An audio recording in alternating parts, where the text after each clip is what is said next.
अस्सलाम वालेकुम। YouTube channel आवाज़े क़िस्सा पर खुश आमदीद। नानी जान और जादुई संदूकची।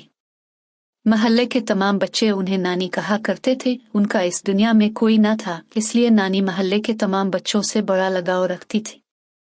खास कर मैं और मेरा दोस्त अनवर नानी के बहुत चाही थे। इसकी एक वजह यह भी थी कि मैं और अनवर नानी के बहुत सारे काम कर दिया करते थे। नानी के पास एक लकड़ी की बनी संदूकची थी जिसमें नानी के पैसे रखे हुए होते थे। इसी में से नानी हमें काम के बदले कुछ सके दे दिया करती थी। आज जब भी जरूरत होती नानी इसी संदूकची से पैसे निकाल कर दे देती।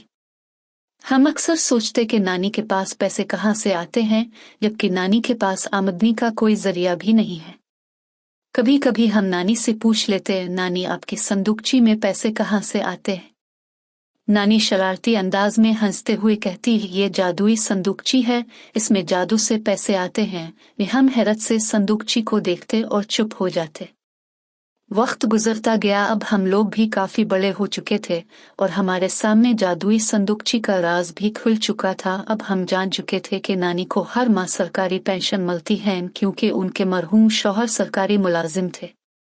नानी बहुत ज्यादा बूढ़ी और कमजोर हो चुकी थी। एक दिन नानी की तबीयत बहुत खराब हो गई। मैं और अनवर स्कूल से आने के बाद रोज नानी की तीमारदारी और खिदमत के लिए जाते। नानी मामूल के मुताबिक रोज हमें सके देती। धीरे धीरे नानी की तबीयत में अफाका होने लगा। कुछ माह में नानी बहुत बेहतर महसूस करने लगी। एक इतवार की सुबह नानी ने मुझे और अनवर को अपने पास बैठा लिया और मोहब्बत से हमारे सर पर हाथ फेरते हुए कहने लगी, मेरे बच्चों, इस बूढ़ी पर और कितने एहसान करवाएंगे।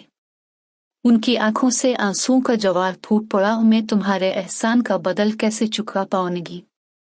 बस मेरे बच्चों, अब तो शर्म सी आने लगी है।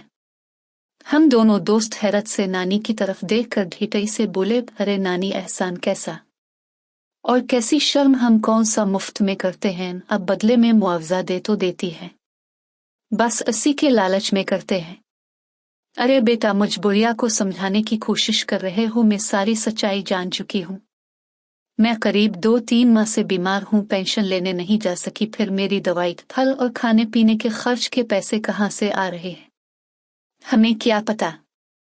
वो पैसे तो आप ही हमें देती है, इस जादुई संदूकची से आप ही तो कहती है कि इसमें जादू से पैसे आते हैं। हम दोनों दोस्त एक ज़बान होकर बोले। नानी आगे बढ़कर हमारी पेशानी चूमते हुए बोली, हाँ सच कहा मेरे बच्चों, वो संदूकची प्यारो इंसानियत के जादू से भर जाती है।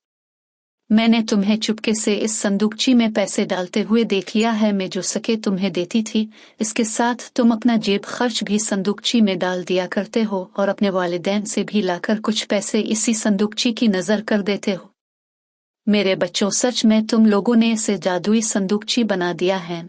ऐसी बेलौस खिदमत, मोहब्बत और रिश्ते की दौलत से भरी संदूकची कभी खाली हो ही नहीं सकती। इंसानियत के जादू से इसमें सच्ची चाहत के पैसे आते रहेंगे। मजीद ऐसी दिल को छूने वाली बातों के लिए हमारे चैनल को सब्सक्राइब करें, ताकि आप हमारी कहानियों से महरूम ना रहें। हमारा सफर जारी रहेगा और हम आपके दिलों को मुतासिर करते रहेंगे।